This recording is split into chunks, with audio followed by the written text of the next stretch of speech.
sei que alguém não te quer. Enxuga o teu pranto, o que não falta neste mundo é mulher. O que não falta neste mundo é mulher.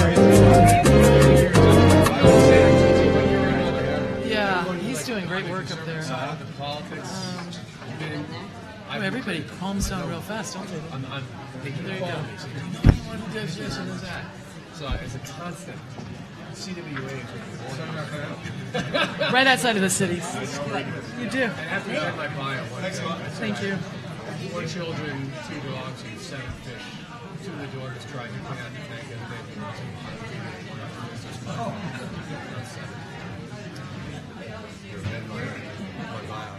I might do that to you.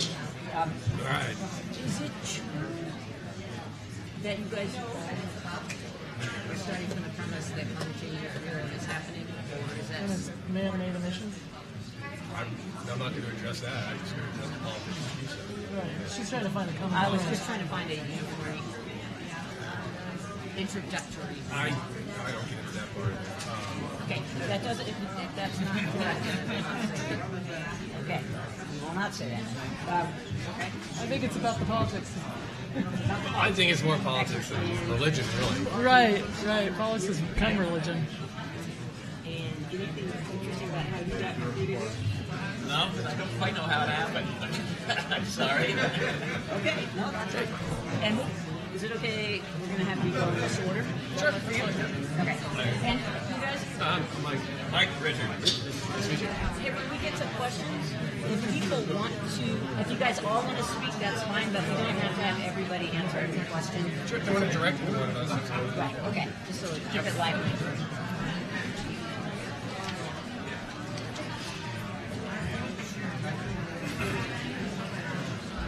So you're a veteran? That's why he doesn't have any notes. I think the first one I came to was the first one right after 9/11, so it was April of 2. Okay. And I missed a couple along the way, but I think that means like 12th time or something like that. We were joking, how many panels people have been on. They've been coming here a long time. I'm probably somewhere like around 120. Okay. So why do you keep coming back? I enjoy it. Okay. For me, being a conservative, it keeps me sharp. And I like to hear the back and forth of the argument. And I just enjoy them. Okay. It's so important, and my hat's off to you because you're coming into not necessarily friendly country, but it is. No, but it's that kind of crosstalk that doesn't happen anymore. Right. And that's what needs to be facilitated. We need to be able to talk to one another. And I don't think our opinion media is helping us any. I hate watching MSNBC. I hate watching Fox. I hate watching both. Well, they do it for clicks. They do it for, with the Walter Cronkite's dad, and he always will be. But they're making the ideological bubbles more isolated and insulated. huge. As Michael pointed out last night, people are moving to geographical areas where they get to live in those bubbles. Yeah, it's a... And they're electing people that... If you want to draw a very random congressional district now, the shape of the district's more like a circle of a square. 30 years ago, it would have been one of those heat plots. And now, people sort of formed around each other. There's many books on that. The Big Sword. The guy came here with Bishop from Boston American Station. We all want to start off with like 10 minutes each. Does that work? Is that about the right amount of time? And If anything, I'll be short. yeah. Okay. And any particular way, if somebody goes on and on and on. You mean a question? Well, I'm perfectly happy putting them on. Yeah. One of you. Throw some at us. Douse me in water. Right, I'll try to. Throw spitballs, huh? Yeah. You're in charge. You have the right. You have the right to do. Okay, let's get started here. Welcome. And first things first, everybody please turn these off. You haven't already? Secondly, I'd like to welcome you to session number 2463, which is the Tuesday, April 7th, 12:30 panel on the politics of Keystone, which I think is an incredibly timely and relevant topic to wrestle with. My name is Suzanne Jones. I wear a couple of hats. My day job is Executive Director of EcoCycle, which is a local nonprofit. My evening job is serving as Boulder's Mayor Pro Tem, which is a fancy way to say Deputy Mayor. And more importantly for this gathering, I am the very enthusiastic moderator of what I think is going to be a really rich and interesting panel. So without further ado, we have an intellectual powerhouse of a panel. We're going to start off hearing from Mauro Cater, who is with a strategic bipartisan communications firm out of California. And an interesting little note, apparently her father spoke at CWA some 50 years ago. Second up, we'll hear from Michael Frank, who has a long career working on Capitol Hill and also with various think tanks of the conservative variety. And he wants you to know that his bio needs to be corrected. He only has 5 fish, not 7, because 2 meant an untimely death earlier this week. Oh, he also gets credit for being a recruiter for more conservative speakers to join CWA, is often looked to as a source of that. So, and then finally we have Richard Alley, who is a professor and researcher of climate matters and works out of Penn State, is a member of the IPCC, and he's a first-timer here, and he has no idea how he got here. We are absolutely thrilled to have him. So with that, we're going to start out.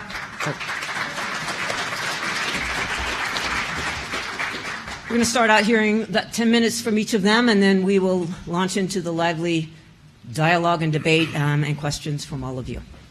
Thank you. I would mention that Richard Alley is also a Republican, which I think is important to understand. And I'd also say, one might say, a bipartisan firm from California, how bipartisan can it be? We actually have offices all over the country, so we are legitimately bipartisan. And I would rename this panel to not the politics of Keystone, but the irony of Keystone.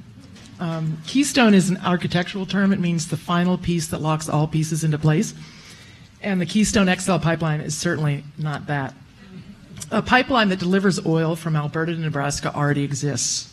Keystone XL only provides a shorter cut and an enlarged pipe. But the irony doesn't stop there. After all the fuss and muss and the sturm and drang, the circus leaves town, the oil will get out regardless.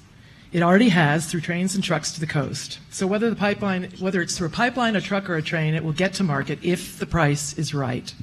This is a case of whack-a-mole. Oil products are extremely fungible, and they will make their way to market if the price is right. The depressed oil market, ironically, has actually done more to keep that oil in the ground than anything else. It has made it too costly for producers to bring it up. They don't get as big of a profit. When the price of oil goes back up, and it will, if we want to keep the oil in the ground, we have to cut their profits and figure out how to make cleaner fuels more profitable. And the simplest way to do that is put a price on carbon. But who's ever laid their body down in front of a price on carbon? It doesn't rev the emotional motors very much, does it? The purpose of this campaign, the Keystone campaign, is really about the art of politics and choosing your target, having a good story, and that rouses and rallies, creates heat and traction. The Keystone Pipeline has done just that, and it's generated enormous amounts of attention. It's galvanized support from a number of unlikely kind of constituents like ranchers. It's educated and mobilized thousands of people across the country. It's helped both sides raise a lot of money, and it has slowed the replacement pipeline down. But my concern about it is twofold. When it's finally built, if it's built, we will have doomed a generation to disillusionment. Disillusioned about a system of cronyism and corruption, a system that cannot seem to manage one of the world's biggest problems and deal with it, a system that doesn't seem rational. It's kind of much the same way many of those of us in the audience, those of us up here and in the audience, became disillusioned with the government after Vietnam and Watergate. The kids are so excited about this Keystone Pipeline battle. And I'm also concerned that whether or not it's built, it hasn't and won't make a difference when it comes to greenhouse gases. We should note the oil from this pipeline. If it's refined in the United States, it's kind of a better, higher quality than if it's refined in China, and it's going to China right now. The oil will make its way onto the market if the price is right. And there's another irony. The pipeline is not irrational. It's within the market system, right? What's more rational is to harness the market system, not try to defeat it. Which brings us back to the politics of Keystone. When we tried to put a price on carbon, and it failed. And in the process, it produced the greatest partisan divide this country's ever seen. The fact that only 33% of Republicans understand that climate change is a function of man-made emissions is not an accident. I've spent the last 10 years working on this issue, traveling the country, engaging with leaders on the right and the left, and I've discovered three things. Malfeasance does exist, and that's not such a big discovery, I understand. But the fossil fuel industry historically has been very, very good to us. We have all made incredible life as a result of fossil fuel burning, but their costs are increasingly being borne by society. The industry doesn't want to change up, and so they're spending billions on a disinformation campaign to confuse the public about climate, using many of the same scientists that told us tobacco would not hurt us. Secondly, conservatives are being targeted in the heartland and on the Hill. Republicans in Congress who accept the science say they cannot take it on because they will be taken out, and it's easy to do so. One evangelical told me, she's a climate scientist as well, we conservatives are afraid of solutions that appear to threaten the ideas and values we hold dear. And the disinformation campaign does just that. It alleges that solutions will grow the government, increase taxes, and limit freedoms. And in fact, all we need to do is just stop socializing the costs of fossil fuel pollution, which is a conservative principle. I think Michael would agree with that. But as one climate scientist who's Republican told me, not Richard, but another one, Republicans can't put forward their own solutions if they continue to deny the problem exists in the first place. Finally, the third point is liberals can be our own worst enemies. For some reason, we believe we own the moral high ground. That leads to disrespect and demonization of anyone who isn't part of the choir. It also creates a distorted worldview where being right is sometimes more important than finding solutions. I'll give you an example. When Ohio Governor John Kasich acknowledged, my goodness, climate change does exist, and I do believe it's caused by man. What did liberals do about it? They put his face on billboards around the Republican Convention Hall in Florida. And I don't understand the purpose of that. Was that to shame him, to shame them, to gloat? I'm not sure. But one thing it did do, it made Governor Kasich stop talking about climate change. We're making it impossible for Republicans to engage on this issue. We seem to think if we shout loud enough and long enough, Republicans will finally get climate change, when in fact the opposite is true. Researchers like Dan Kahan at Yale have discovered values and groups that hold them have a greater impact on our perception of certain issues than scientific understanding. In fact, the more individuals become scientifically literate, the more they tend to use that information to confirm the view of their group. So the more conservative you are and the more knowledgeable you are about climate change, the less convinced you will be that it is a problem. And this isn't just the purview of the right, it's also the purview of the left. Uh-oh. It's the fossil fuel industry. That's good. I guess what brings me back to my biggest problem with Keystone is it oversimplifies it. And in order to create a compelling story in this day and age where you have to convey your subject in 140 characters, truth seems to get lost in the process. We oversimplify the point of demonizing the opposition. And that does everyone a disservice in a world that's gotten more complicated, an electorate that needs to be more sophisticated and educated than ever. We need our youth to be able to discern the truth and understand complexity if we want them to solve these problems. And I'll give you another example, and this is again bashing liberals, of which I am one. During the climate march, I was approached by a number of reporters who said, can you just tell us, or get march organizers, this is the climate march in New York last fall, what people should do. Give us 10 steps. And I got in touch with the head of the climate march, and I said, got to give them something. The reporters need to write. And he said, march, march, march, march, march, march, march. It was really discouraging. The opponents of the pipeline oversimplify too. They say we need the pipeline in the name of energy independence and jobs. Well, first of all, the jobs are minuscule.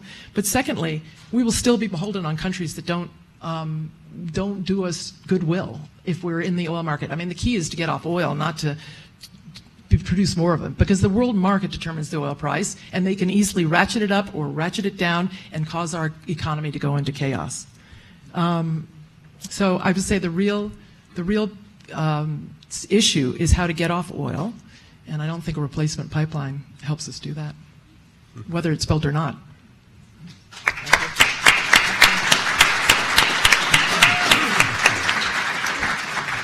Thank you, Maura. And next up, we have Michael Frank. Good afternoon, everybody. It's great to be back here. See some familiar faces. Hopefully they're smiling faces.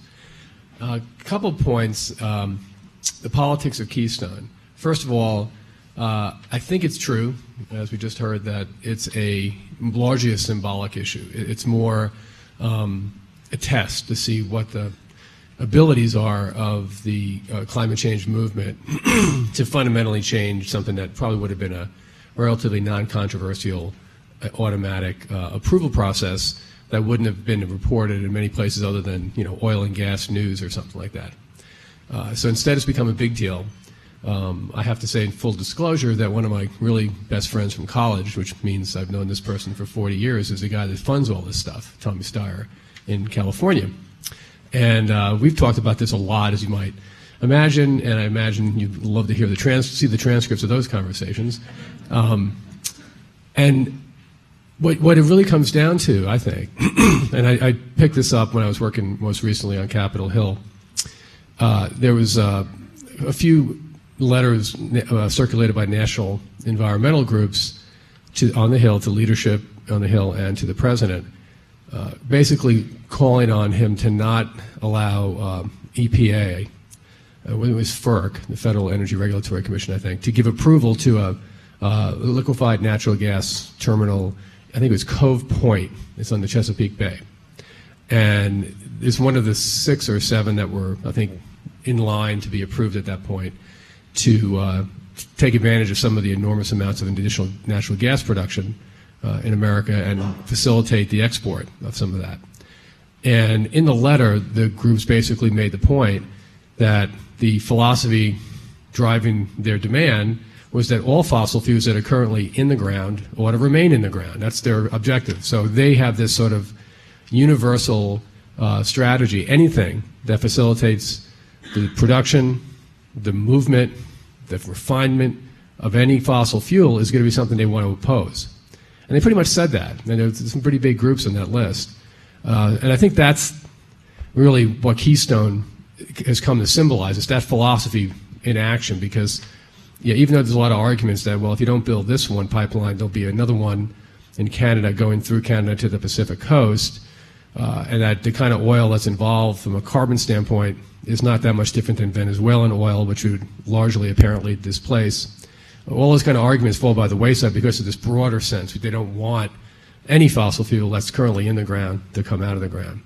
The politics are also interesting to think about from a demographic standpoint, a political demographic standpoint.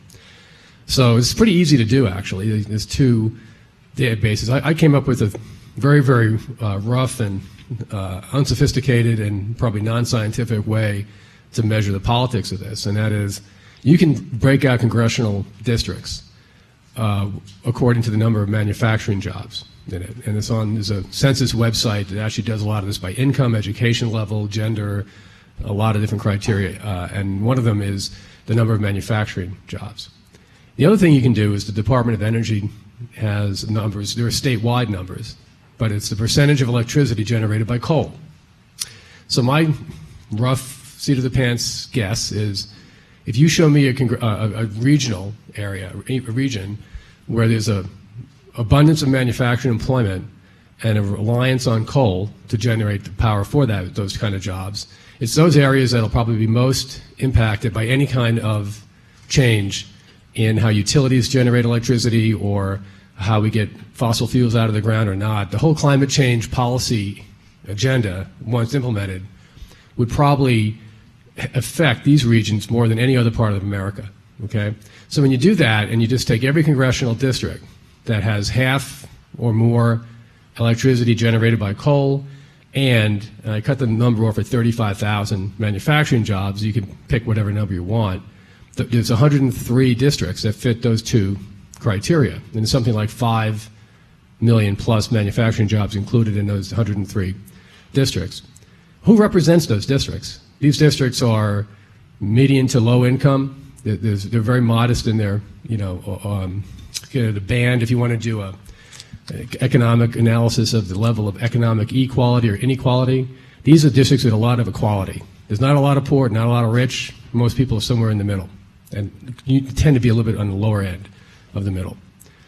Out of the 103, before the last election, there were 83, I think 85, I should say, districts that are Republican. 85 out of 103.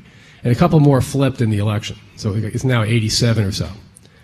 But that doesn't include districts in Kentucky because they don't have any manufacturing jobs, and I think 1 or 2 in West Virginia didn't count. So those districts are also going to be heavily impacted. They're all Republican. So you're looking at maybe 110. You can define it how you want. It's almost it's over 90% really close to 90% Republican representation, and they're very modest areas. These people do not live high exalted lives, right? The politics, this makes it very, very easy for members from those kinds of constituencies to just be adamantly opposed to this stuff, right? There's not a lot of bridges one can build when you're advocating a policy that's going to fundamentally change the lifestyles of people that don't have a lot of wiggle room in their budgets, okay? So that's the politics you see, and I'm in meetings when I was on the Hill all the time with large groups of Republican members, and there's absolutely no inhibitions whatsoever in saying things that would cause everyone in this room to, hit the fainting couches, okay? And they would, you'd say things that come second nature to you that would cause them to hit, they don't have fainting couches, but whatever, right? So where do we go from with all this stuff? It's a very challenging situation, and I would suggest, I'm going to leave you with one idea, that the biggest problem is that people talk about climate change, okay? The solution in my mind is not have this discussion be about climate change whatsoever. Make it about jobs. Make it about economics, okay? Recent stuff that George Shultz recently put out, I think it was Wall Street Journal. And the funny thing is, when I'm having these discussions with my buddy, Tom, I kind of came up with this myself as well. And I'm not saying I endorse it, but I'm saying if you want a path to some kind of a victory on this issue that you care so much about, the discussion should be in a wholly different silo, okay? Talk about a carbon tax in a way that might be really, really attractive to people who believe in economic growth policies that are more Republican in nature than Democratic, okay? Talk about a carbon tax of, I don't know how much it would raise, say it raises $400 billion a year. Take that $400 billion and plow it right back into tax reform that lowers rates, creates incentives for investment and savings. Do all the things that are, on Arthur Laffer's wish list, right? Make it as attractive as possible and say, okay, guys, this is going to reduce carbon emissions by some enormous amount, but it's also going to realize every one of your dreams, your Reagan-esque dreams, to jumpstart the economy through incentives and motivation and work, rewarding more work. The next dollar earned will be taxed at a lower rate, and so on, right? At the same time, looking into the, not just the tax code, but also the programs in EPA, Department of Energy, get rid of all the favoritism that favors one form of energy over another. You guys here would be really excited to see all the oil subsidies and natural gas subsidies and things for nuclear go away. But we also be getting rid of renewables and just create a level playing field. And the whole point of a carbon tax is that if it's priced properly, may the best fuel win, right? So you don't need to have all these favoritism things in the code. So then what you're doing there is you're not talking climate change. You're appealing to the Republican conservative gene that hates cronyism. Have you heard about crony capitalism lately? It's like every other word on a conservative blog. Go for it. But don't talk about climate change. It's too divisive, okay? And I'm not sure this would work because the most profound argument against this approach in general is that you'd be creating an equivalent of something like a value-added tax at the same time that you're retaining the income tax, and over time, the lurking suspicion is that they would grow a little bit here, quarter point there, and eventually you'd be Europe with two large taxes, one of which is very much kind of embedded in the price of things and not really visible. So anyway, I'll stop there and look forward to the vociferously angry reaction I get from you during the Q&A. There we go. Excellent. Thank you, Michael. And now up, Richard Alley. Yeah, well, I'd have to just disagree a little bit. So the Congressional Budget Office has just recently looked at the question of what would happen if you had a carbon tax and traded it for a reduction in tax on wages, for example, or for some of the grab bag of interesting ideas that Michael was presenting there. And they said basically it's free, that you can have a carbon tax and trade it for other things without hurting the economy at all. But you can't honestly look at a voter and say it will definitely make you much better off.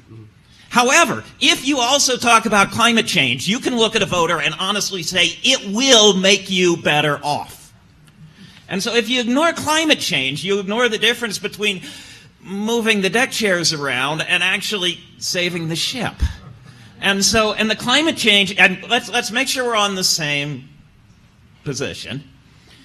We have known for more than 100 years that CO2 is a greenhouse gas. We know from physics it was worked out by the Air Force right after World War II to make their heat-seeking missiles better, that it really, really, really is, and there's no question about this.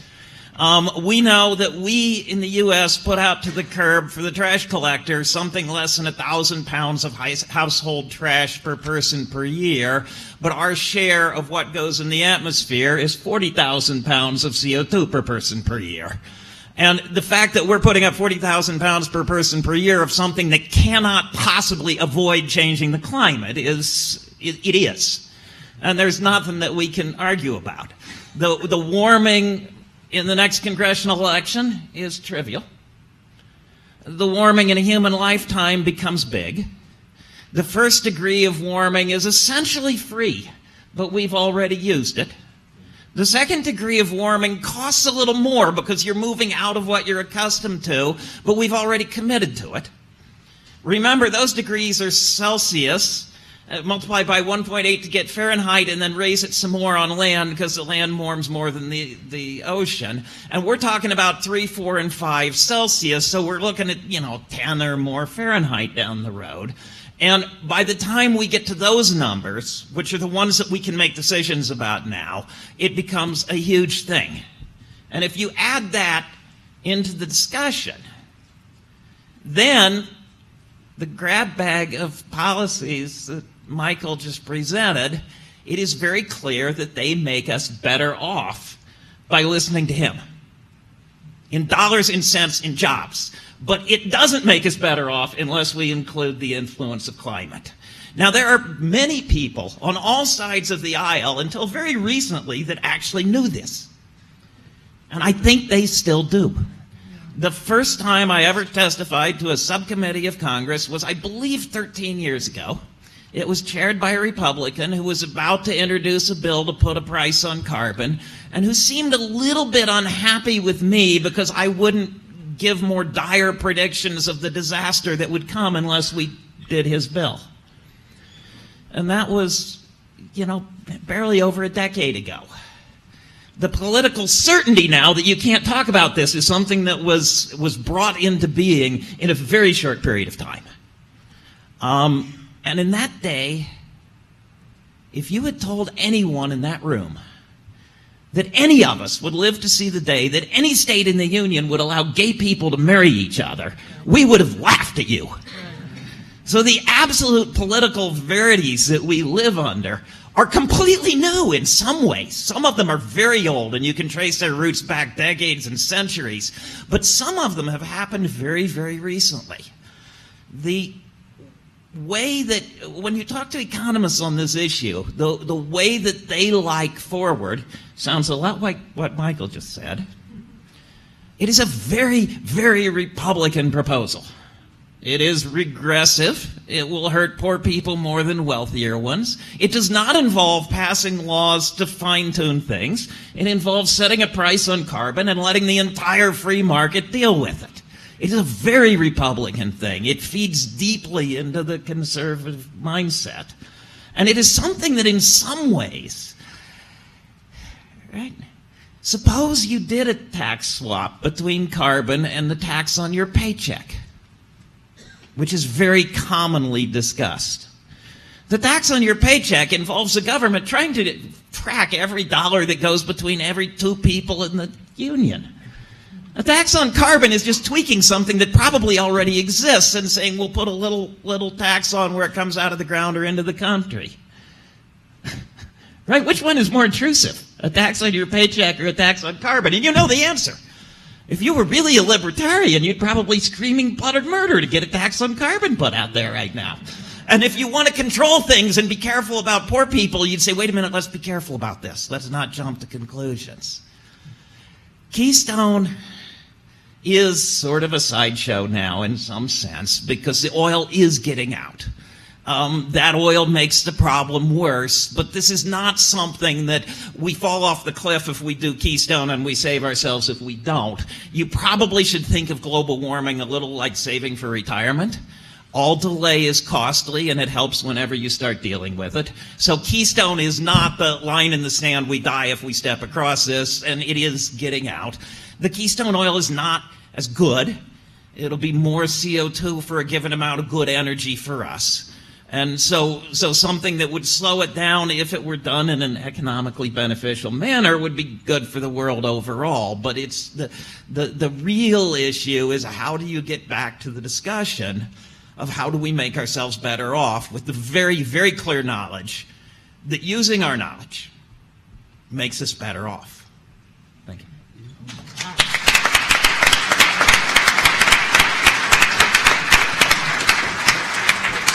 Thank you, Richard. So before we get started with questions, I was thinking I was going to have to give you a provocative question to get things rolling, but I think they're rolling. So I wanted to give the opportunity for speakers to interchange among themselves based on what they just heard from each other. So if Michael or... Michael's one. I was going to say, would you like to respond? But let me meanwhile say that we will then turn to questions, and we'd love to start with students, if you have some out there. And so approach the mic after this winds up with your very provocative and short, pithy questions. With a question mark, right? Yeah. The one point I think what Richard said that I think is really worth delving into is no matter what approach one might take here, how do you deal with what an economist might call the distributional impact on various levels of income? Households, low, middle, high, and so on. I think, with respect to carbon emissions, it's a little bit like the old adage, in tax policy, that's you have to go after people below, 100,000, 120,000, because that's where the money is at the end of the day. It's a lot of people earning a lot of dollars in a relatively, middle income range, from 30 to 100 and 120, depending on the metro area, right? You're going to have to impact people's lives. People who are low income and on various kinds of public assistance will feel it somehow. Do you suddenly make them whole and provide all kinds of credits to offset the higher costs they're going to pay? And if you do that, do they change their behavior and do anything to reduce their carbon emissions? So I think that's something you have to think through. It's not easy, and it could provoke a lot of interesting cross currents, both on the right and the left, if it's not done properly. Mauro, or any interchange? Yes. Oh. Sorry, nothing to disagree with there. Fair enough. So we invite folks to come forward with questions. Again, if you start making a speech, I will interrupt you. This is about eliciting their opinions. And again, I will give precedent to any students who want to step forward. But we'll start with this gentleman. Okay. Not on our lands. These are our lands by treaty. Native American lands. The assertion that eminent domain supersedes treaties has yet to be tested. What is the legal framework for eminent domain to supersede treaties? Who wants to tackle that one? Yeah, I mean, it's a fascinating question, and it does indeed, again, raise issues of, so some people who really, really love keeping the government off their backs would like to use eminent domain on this one. And so it's an interesting discussion, and politically, how this plays out is just fascinating. But recognize that it lives in our relationships between each other much more than it lives in our relationships with the climate change. All right, so Mr. Alley mentioned that he was in the IPCC, and then I've seen a few articles about how they've been backtracking in some of their statements about the carbon emissions and their effect compared to other different effects on global warming and the fluctuations within temperatures over the entire global span. No, it's remarkably consistent. There is one tiny change. If you look at the climate sensitivity, there was a little blip like that, but no, it is so remarkably consistent in what it's saying and what's going on. And this goes from government reports, this goes from the National Academy of Sciences, this goes from the Royal Society. The consistency of the scientific voice on this is flabbergastingly there. So your opinion is synonymous with the IPCC's consensus? The IPCC's consensus, the IPCC is an assessment body, so they do not do science. The governments have always had this problem of how scientists are supposed to argue. The best scientific idea is the one that has been beaten up the most. We cheer, we love people to come up and be contrarian. The unfortunate reality is that the political system finds those few contrarian voices and amplifies them very loudly. Governments have always had this problem. How do we get this noise of science into the most useful advice? The Royal Society, the National Academy, Lincoln signs the National Academy of Sciences. He says, we get the scientists to volunteer in the public eye, working for the public, to give us the best advice they can get. And with the full range of voices to tell us what's solid, what's speculative, and what's just silly. When the Newsweek said maybe we face cooling, the government went to the Academy and said, what do we know? And they said, probably warming, but you should do some science. That was in the mid-'70s. In the late 70s, they said warming. Every time since that they've been asked, they have said warming. The IPCC gives the same overview.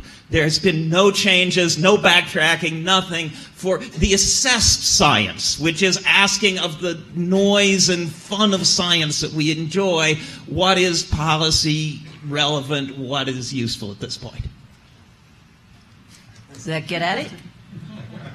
Well, I was just a little confused because there was a very recent Economist article about how the IPCC had just changed that opinion with a minor variation that it might be more complicated than the consensus they've had for the past 40 years. No, nothing seriously has changed at all. If you change your focus, so if you said, what I am worried about is the next congressional election, black carbon matters, methane matters, fluctuations in the sunspots matter, a huge number of things matter. If you say, what matters when you're gray, it's CO2. And that has never changed. The details of the noise over the next congressional election or the next Senate term have indeed evolved some. The big picture, CO2 makes it warmer. If we burn a lot of fossil fuels, we get a lot of CO2. That gets warmer. That impacts us. It's never changed. All right, thank you. Hi, everyone. I almost didn't even come to this today, and I didn't know what was going on, so I'm sitting in the back. And especially coming from a town that's very environmentally friendly. And I don't know, I didn't catch much, but where does environmental conservation come into play here in terms of law and politics and in terms of preserving the natural landscape and all that? Thanks. All right, one of you other two I mean- jump in here.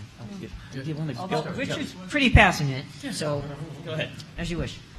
Imagine it's part of any kind of solution. I think one of the, if you're looking big picture and you're trying to tackle something that's global in nature, you probably have to start off with the largest solutions, right? And I think that's what we were talking about earlier, some kind of a carbon tax. Again, it's going to be fraught with all kinds of, you think any other legislative endeavor is challenging, multiply it, put a few exponential things on it, and that's about what you'd have here, because it's more ambitious than about anything Congress would ever have tackled before. Environmental conservation would probably be an element of that, whatever they came up with, but it wouldn't be the dominant part. I would say that I think we're at a point of transition in terms of our relationship with the world, the Earth. And I think that is, keenly, your generation is keenly aware of that. And conservation is really important part of that. I mean, we just have to change dramatically how we treat the resources of this planet. And the irony is that conservation is a very Republican principle, so I'm hoping that that will be a common ground that we can get to. Yeah, it is fascinating. If you get past certain hurdles, and they are sometimes fairly high hurdles in the relationship between what you might call the religious right or something like that, and actions that would involve changes in Washington, and there are hurdles there. You get past that, and all of a sudden you will see people who might be hugely opposed to a government action cheering wildly to do something conservationally, because they actually live and breathe the golden rule. And right now, the winners of burning fossil fuels are rich people in cold places, and the losers are poor people in hot places who aren't burning as much, and future generations. And so, this one becomes much more nuanced if you get past certain little pockets that we've fallen into right now. Thank you. Excellent. I believe this gentleman over here was next, and then we'll go to this line. Yes, thank you. This is Short. We know there's a lot of mercury in coal, and of course we also know that there's a lot of mercury in natural gas. How much is in the Keystone well field? Nobody knows. I don't think you've got as big a worry there as you do with coal. So I think there's a little bit there. I am talking from dim memory, but I think your bigger worry is the coal on that one. So if you were to, sort of anything that reduces coal on that may be helpful in the short term? We hope so. Yeah. Thank you. Thank you. Same for uranium. You get more uranium out of a coal plant than you do out of nukes, but... Oh, there's another panel for you. Okay. I think I heard all three panelists say that Keystone would not affect the amount of oil that's being taken out of the ground in Canada, that it's being moved by truck and by trains. My question is, which is the safest way to move it? By pipeline or trucks or trains? Pipeline. It might influence a tiny bit. I mean, if they still want to build it, there's an economic reason, and so it might have a small influence, but the big influence is just how you're moving it. So, Right, thank you. And pipeline, yeah. Pipeline safest? Okay. Over here. This is a question for Mr. Alley. In terms of tipping point, how does the methane that is sublimating in the Arctic, how big a factor would that be in a tipping point? Yeah. So we're fairly confident that it is a slow feedback rather than giant methane belches eating the world. And I can give you much more detail on that offline, but we're fairly confident that the methane is not a good story. It makes whatever we do worse, but it doesn't jump up and bite you on the leg really fast. It is worth adding, though, this asterisk, and I think it's a very important asterisk. When we as scientists give an estimate of the impacts of climate change, it is science and it has uncertainties. And the changes may not be as damaging as we've said, and they may be a little more damaging than we've said. We don't see any way that just turning up CO2 makes the world wonderful, but we do see ways that it could really break things that we worry about. So the uncertainties are mostly on the bad side. Things like maybe the methane will belch out faster than we thought. It's not very likely, but it's just possible. And so if you are someone who loves to emphasize uncertainties, you probably should be very worried about this, because the scientifically central estimate is we have time to deal with this in a wise and rational manner. Anyone else want to jump in on methane? Okay. Hi. This is for all the panelists, but we'll start with Mr. Frank because he used the word symbolic. That Keystone was pretty much symbolic. How can you say that and everybody else can input? Because it did bring attention. It was a grassroots. It brought attention to the situation, and it has stopped it. I saw that it was going to go. It was going to fly through, And this is, to me, a beginning, and it's going to continue. And it's because you use the word symbolic. How can you say that? I was thinking. Well, it was, because it was like an ad campaign that drew attention to the issue, just like you said. I think you make my point, right? Well, it's substantively, it doesn't change things. It's not stopping global climate change. But Keystone itself, the 800,000 barrels a day that would be transported on the pipeline, will be transported some other direction if it doesn't happen, or it's transported by trains, right? There's other ways of getting the oil to market. So Keystone itself was a vehicle to put a whole lot of symbolic effort into protest and discussion and op-eds and getting kids excited about it, and it probably worked pretty well. It really did. But it worked as a symbol, not as a substantive thing. Okay. That's okay. Do either of you want to weigh in on that? Well, I would just, as I said, it has done a lot to galvanize and to educate around the issue, for sure. But as Michael said, first of all, as I said, it's a replacement pipeline. There's a pipeline that is transporting oil to the same place exists. This is just going to make it shorter and wider. And the oil is getting out. The only thing that's going to keep the oil in the ground is the price. And so that's what we need to be focused on. And I think that's my concern, is that everybody thinks that this was a battle that was won, and it's not. We need to work hard to solve this problem. Anyway. Right. If I may, there's a difference between symbolic and its level of meaning. Just because it's symbolic doesn't mean it wasn't meaningful. Right. Yes. Right. Your actions are just symbolic. Your actions are a symbol of something more important. Right. And it means both in different contexts, and I suspect it means both to different people in this room. Right. Fair enough. We're going to come over here because we're operating at a gender lack of diversity. So we're going to, more women should come forward and more students. You're up next. Hi, this question is for everybody on the panel, and thanks for being here. So my question is actually two. Will the pipeline oil go to U.S. and Canada? And is there still an argument being used that the pipeline will create more energy independence? Okay. Well, my understanding is that not very much of it would stay in the U.S., that the markets are such that when it's refined and shipped down, say, to the Gulf, it'll go in many other places around the world. I'm not sure where around the world, but other places.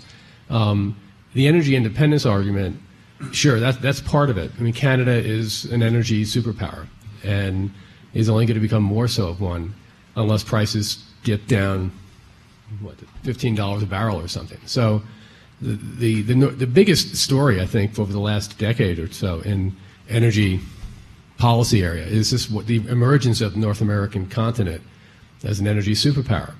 And it's probably going to include Mexico more so very soon.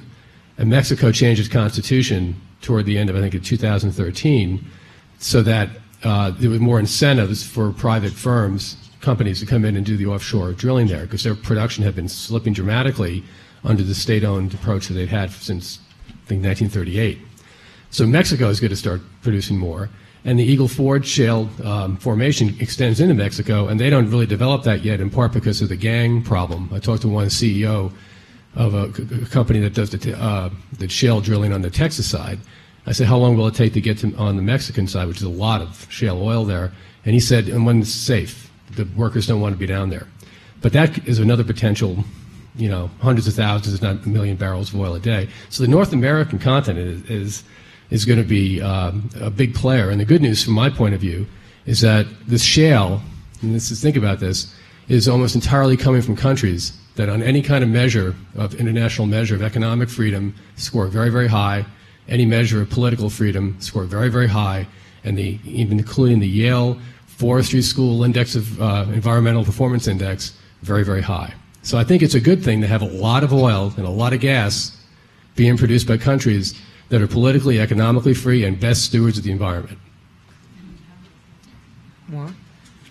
I would completely agree with that. So what I was about to say seems a little contradictory, but and that is that it is a world market for oil, And so no matter how much we drill here and drill now, we are still dependent on a world market that sets that the major producers, and we are one of them now, but the major producers, OPEC, have us in a kind of a vice grip, and they can send. It's not so much where you get your oil; it's the cost of the oil that sends our economy into contortions. And we're seeing it now as OPEC kind of loosens the spigot and allows more oil out, and it suppresses. It's doing all sorts of things to our economy. Natural gas is about to be exported. It's going to start being a globally priced commodity as opposed to locally priced, and so we will increasingly be dependent on a world where Russia is one of the, Russia and Qatar and some other countries have more proven reserves than we do. So no matter how much we drill here and drill now, we will still be subject to a world market controlled by some people who don't like us. But if what Michael says is correct, that there's going to be a greater dominance of free countries that respect democracy and our allies producing this stuff, then that's a good thing. Australia too. One point to add is that when this stuff goes on the market, think of what would have happened if we hadn't had this revolution here in America, right? With all the turmoil in the Middle East, I've seen estimates at $150 a barrel, more recently up to $200. This panel would be not about this issue. This panel would be about the worldwide recession. And what do you do about $150 a barrel oil? What does it mean for the poor? What does it mean for developing countries? That's what this panel would be about. So you can't prove a negative, right?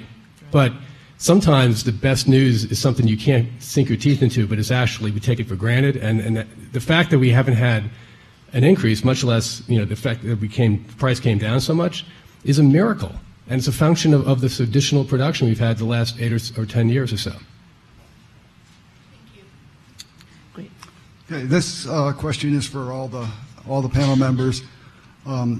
What do you think of the Citizens Climate Lobby carbon fee and dividend proposal, which is a gradually rising carbon fee at the source with 100% of the money collected returned equitably to all American families, and cross-border protection to encourage other countries to follow suit?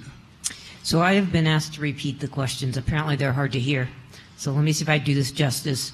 The question to the panel is, what do you think about the Citizens Lobby dividend fee proposal that returns the money back to the people and encouraging other countries to adopt similar measures? And slowly ratchets up, which I think is one. Oh, and slowly ratchets up. Okay. Important point. All for it. I think Michael should be the one that answers that question.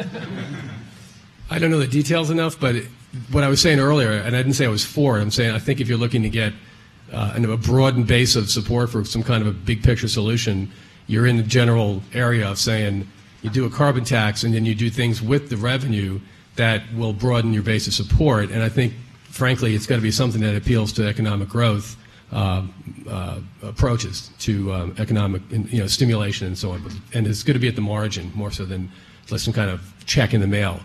I don't think the Alaska approach where they just give people checks from all the dividends from the oil production incite their economy very much. There's other ways you could do that much more efficiently.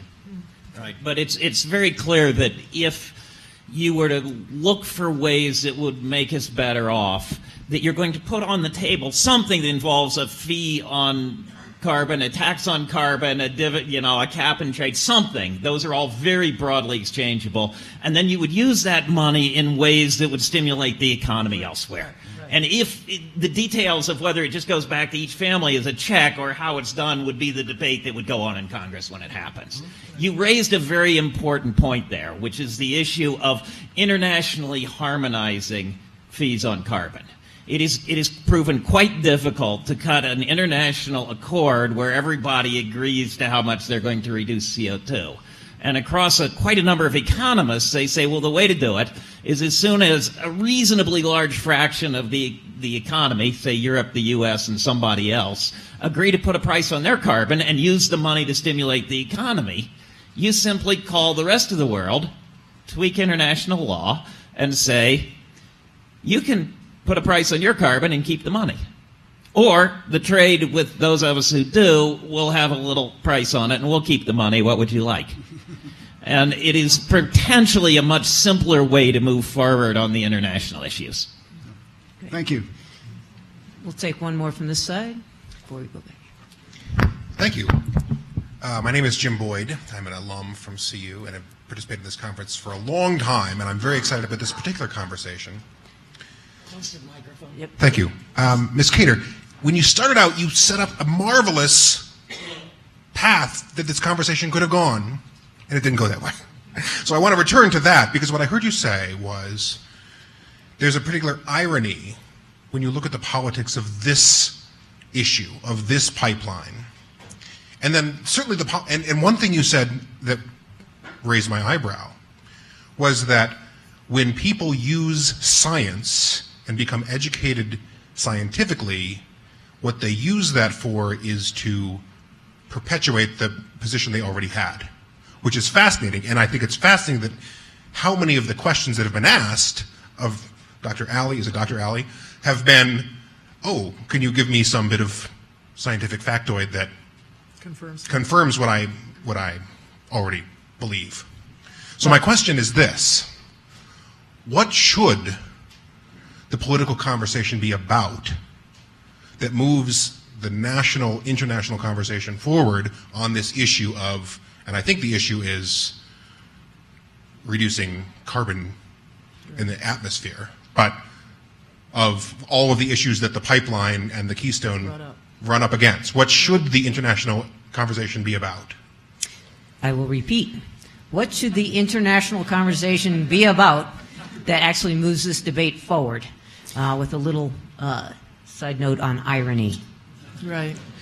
Well, I think that if you're talking about the international conversation, it's very different than the national conversation. And we have certain dynamic here, as I tried to describe, that is very relatively recent in our national conversation around climate. Actually, Newt Gingrich and Nancy Pelosi sat on a couch and agreed that they don't agree on much, but they do agree that we got to do something about climate change. And that was before the carbon cap and trade bill was going through Congress. And I think that the industry revved up as it should and it would, because they're protecting their own interests, the wheels of their activities to try to defeat that. But the international conversation is very different than the national conversation right now, and it is very much focused on COP21 in Paris, and for those that care about this stuff. And Christiane Figueres and the UN is working with people across the world, including in the most intransigent nations like Russia, China, Indonesia, Brazil, those countries that are, and they're coming to the table around this. Because they get it. They get that they have to do something about it. And they're actually, the U.S.-China announcement that took place back in the fall around climate was huge, absolutely huge. They're working with people inside these countries to actually have each of these countries have a stretch goal. So when they get to Paris, there's actually meaningful agreement that takes place. I mean, and that it's a work in progress, but it has to be around. I think Richard is absolutely right, and Michael. I totally get what you're saying about the politics and here in the United States, because I do it too with all of the conservative groups I work with. We start with clean energy, or we start with economic growth. We do not start with climate because it has become such a non-starter. It is so politically divisive. But ultimately, if we're going to get what we need in terms of the urgency and gravity of the problem, we have to agree on the problem. And I think that problem has to be brought out, and we're working really hard with groups on the right-hand side of the aisle to open that conversation. But it has to happen among conservatives, between conservatives, and I just hope that it happens soon enough. On the international point, I need to hear some way to solve this problem, and I'll tell you what it is. One meeting I had in my last iteration on the Hill was with some of the groups that try to help feed the poor and help developing countries become developed. And they were telling me about those satellite pictures of the world with all the lights, places where there's a lot of activity that's very bright and dark parts. Literally the darkest part of Africa, like it's 8 contiguous countries where there's almost no grid. And the most common cause of death is pulmonary disease caused by burning dung and wood inside huts to get light and heat. And it's women and children predominantly who die from this. To bring a grid to these countries. So you can refrigerate medicines, food. The kids can do homework at night under lights and so on, and there's more safety because of the light. This basic civilization that we all take for granted. There is a understanding with a couple of the development banks, OPIC and some others, and I think Boulder City was actually a plaintiff in the case, where the department agency, I think the Department of Commerce, agreed that any loan guarantees given to companies that would want to build utility plants in these countries would have to come with an offset, carbon offset, for the development of that plant. So if the plant's going to go from zero to emit all this carbon to provide the grid, you have to find offsets somewhere else. And that became an economic bar to these projects going forward. So these groups were worried about all these women and children dying because there's no ability to get the development in there. And I think China was starting to get in there and do things, and they had certain quid pro quos that were not exactly market-based, and they were worried about it. So you had this, like Bono's group, Oxfam, groups like that, on the one hand, talking about the public health catastrophe and trying to bring some of this to those countries. And that's just one area. There's going to be a lot of other parts of China, India, Brazil, you name it, Indonesia, where you're going to, those governments are going to want to bring those people into the more modern world. So how can you do all of this, right, and at the same time somehow deny hundreds of millions, if not several billion people, a chance to move into first world, so to speak, economic status? That's a hard one. It is a hard one, and I'm going to jump in here, and that is, I don't think we have to repeat our mistakes. They have to repeat our mistakes. I think they've all jumped over landlines right to cell phones. I'm on the board of a company that produces clean burning stoves that are powered by solar. And that distributed generation, as opposed to the centrally generated fossil fuels that are controlled often in these countries by oligarchs and others that are not necessarily democratically minded. Distributed generation is the disruptor technology that is actually has great democratizing potential. And I think that it's our obligation, because we created this problem, even though we didn't know it and we were just doing what we thought was right, to help them reach that price point where they can jump over the fossil fuels. And I feel like it's our obligation to make cleaner energy cheaper, so that's where they can go. Thank you. Thank you.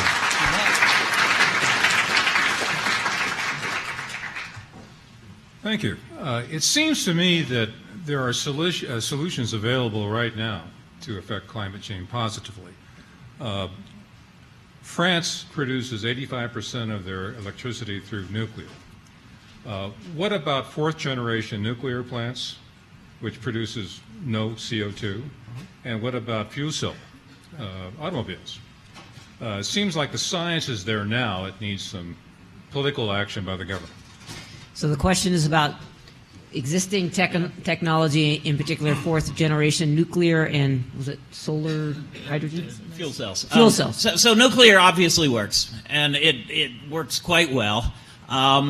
There is some rumbling about nuclear plants, nuclear utilities trying to cast bad lights on wind because it's undercutting their business model already. My suspicion is that Michael would probably agree, which is that we would get the pricing right on fossil fuels and then see what happens. And so that would be a useful way forward. The history is that our research over the last 30 years or so has been very little research on energy, but what we did was primarily fission, fusion, and fossil fuels, with all renewables getting less than any of those three. And despite putting more research into nuclear than we did into renewables, the price of renewables has dropped and the price of nuclear has not. So nuclear could have been done differently.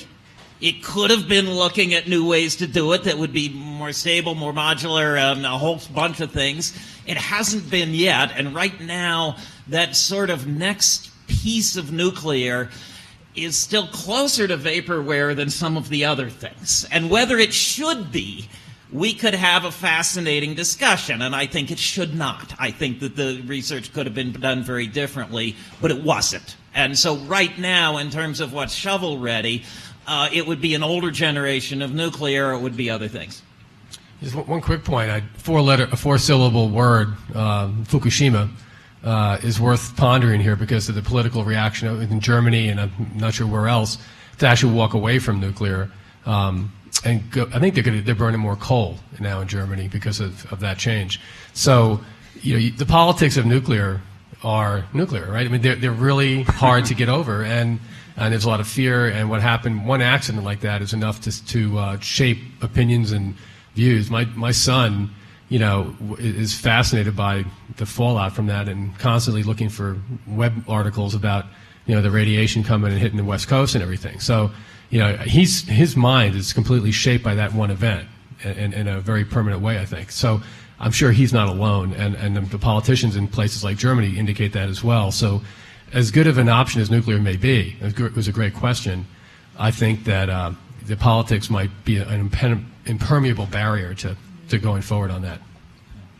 It certainly, if you support nuclear in some very real sense, you support a very strong central government, because no insurance company is going to write the Fukushima policy. And so the long-term and catastrophic insurance for nuclear is always borne by the public. And as a consequence, then you have to have somebody watching because of the moral hazard of having the public bear the insurance. So if you are a nuclear supporter, you're a supporter of an activist government in some sense. And then there is the additional issue of the people who want the world to do nuclear and the people who want to bomb some people's nuclear. So as you said, Michael, very accurately, the politics of nuclear are nuclear. My name's John Tippett. I'm also an alumnus of CU. It's my first attendance here. I have a couple of questions for Dr. Alley. And it concerns the models that predict global warming.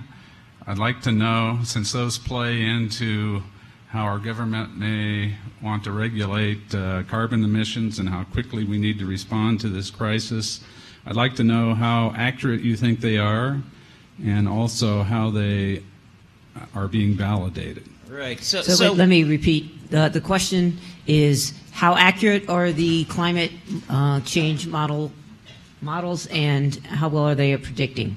Right. So we do not have any climate change models. What we do is the broad community, build models of the atmosphere, ocean, land surface system.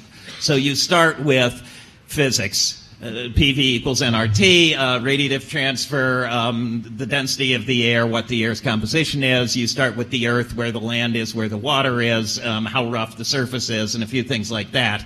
You turn that on, and it produces a climate which is Earth's. And if you put it on a different planet or a different size planet or a different spin planet or other things, you will get a different climate. But in fact, you build a model of the Earth's climate, the Earth's system.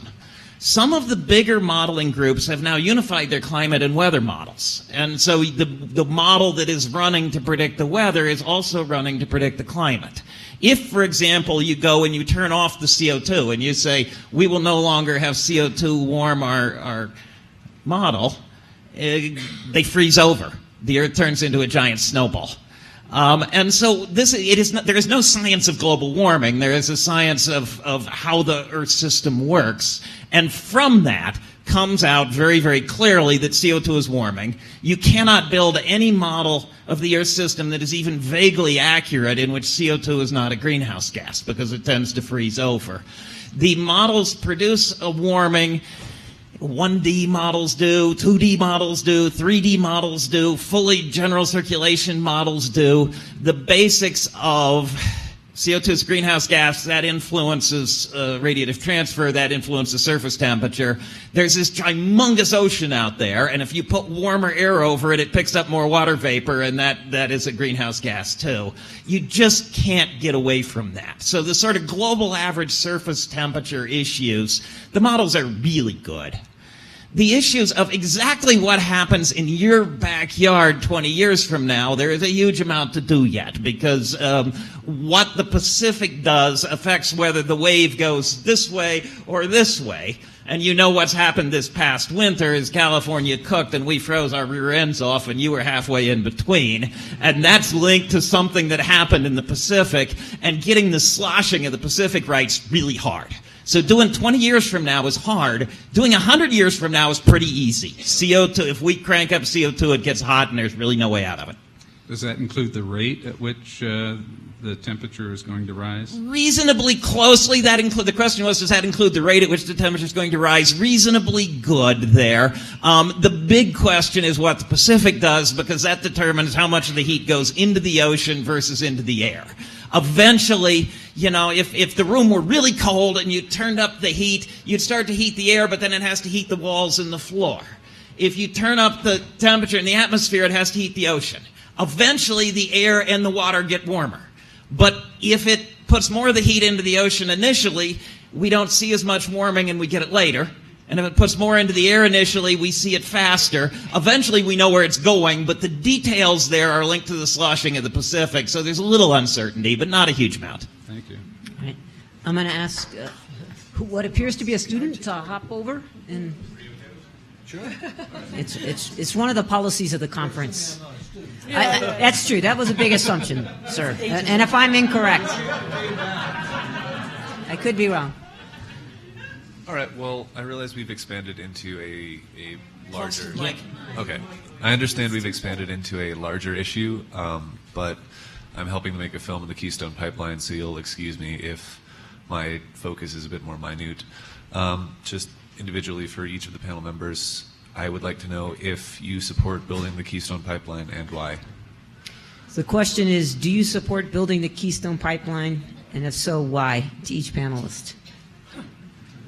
You can go first. Oh dear.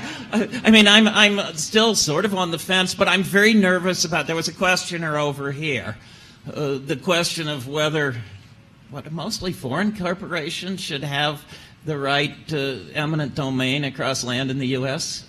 I think it's a very interesting question. Yeah, you had that question. Yes. So I actually am concerned in that direction. Yes. So you're on the fence. Was that the answer? On the fence, but leaning against, and I'm leaning against because they have not made him happy yet. Yeah. Okay. Okay. I think for reasons symbolic, it's important not to build it because I think it would doom a generation to complete disillusionment. I'm for it. Yeah. Okay. I know. Oh yeah.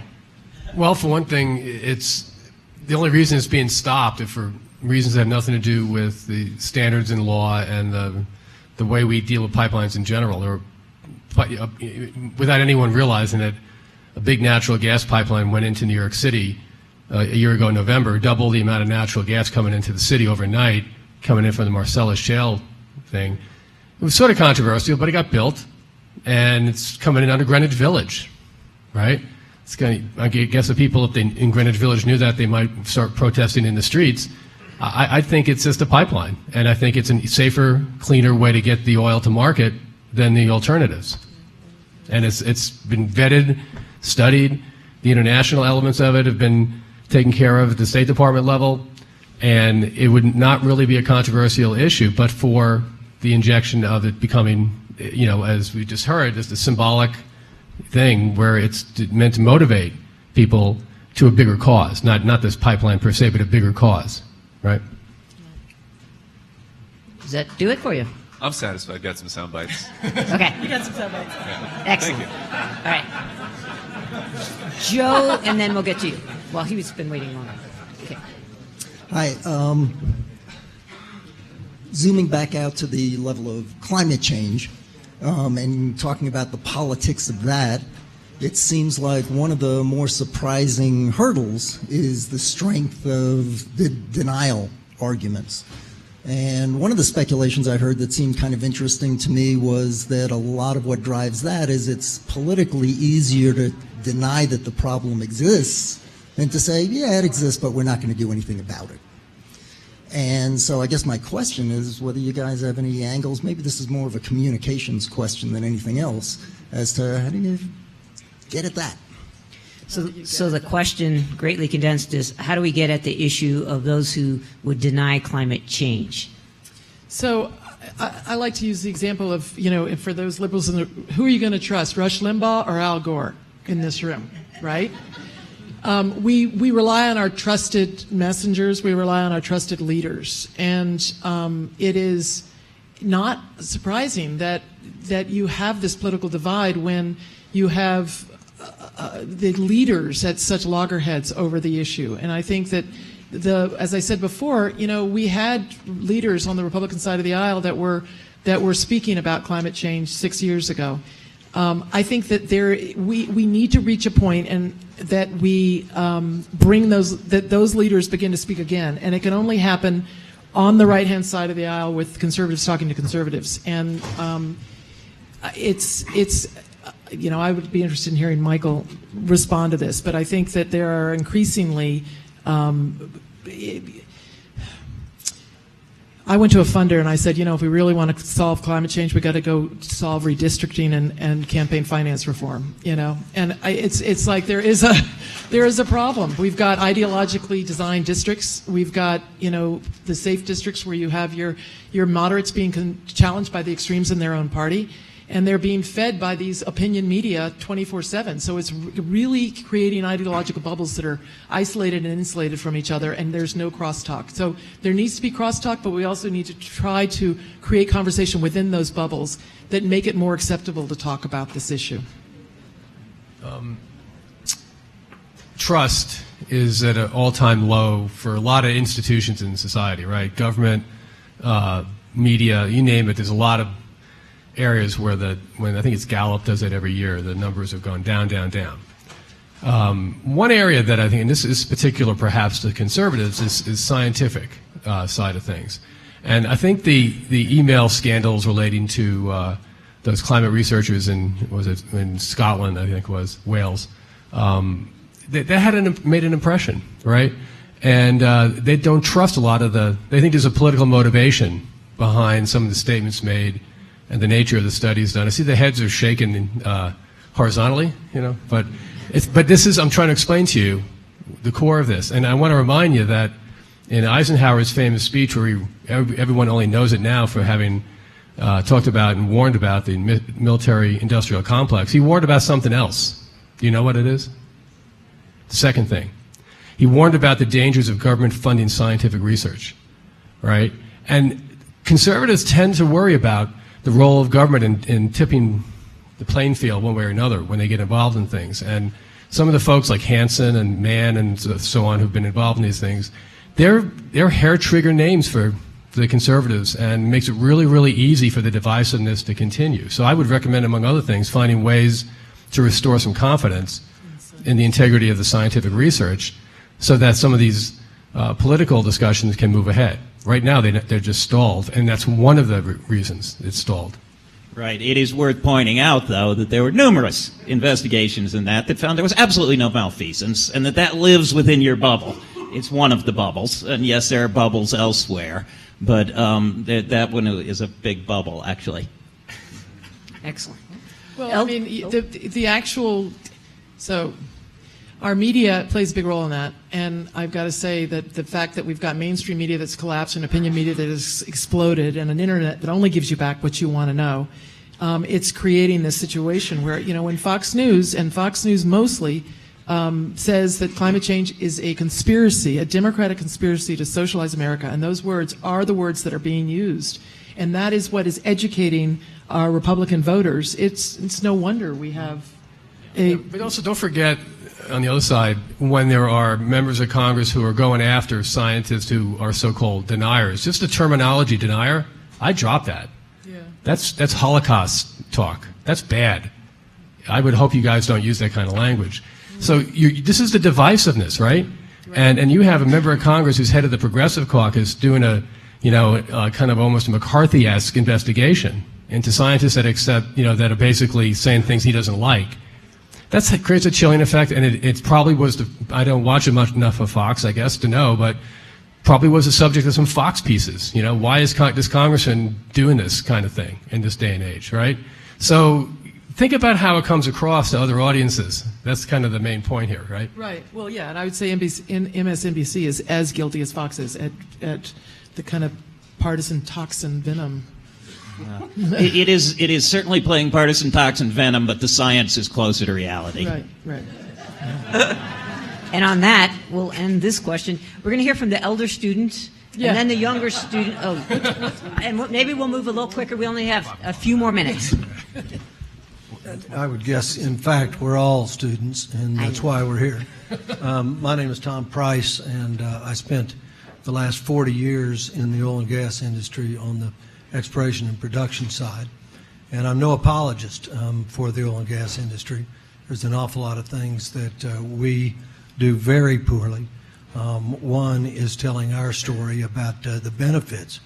I think, to me, though, it's interesting. I just got this study today that indicated that the average number of barrels that are moved by rail from 2010 to 2015 has increased 16-fold. I mean, that's an amazing number.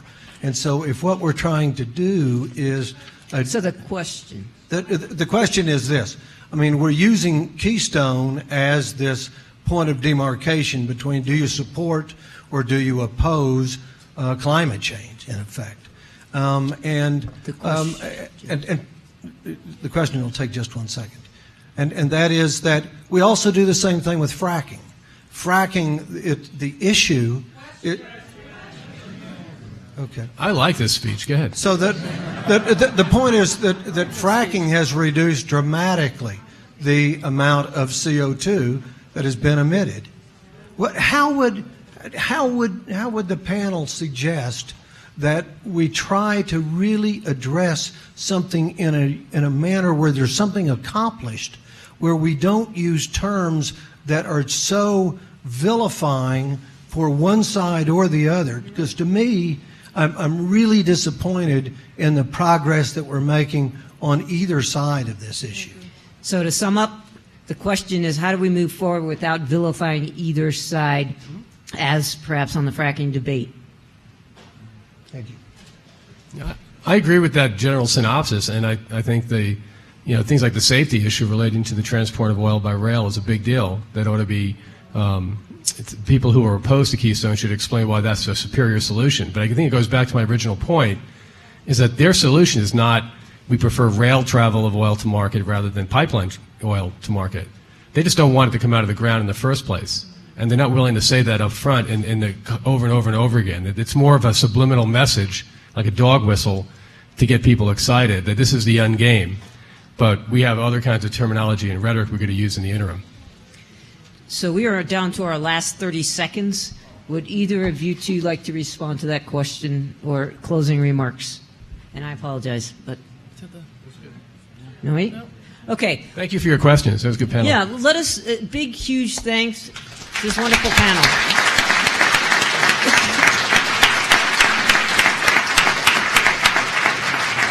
Thank you. Thank you for doing that. It's a hard project.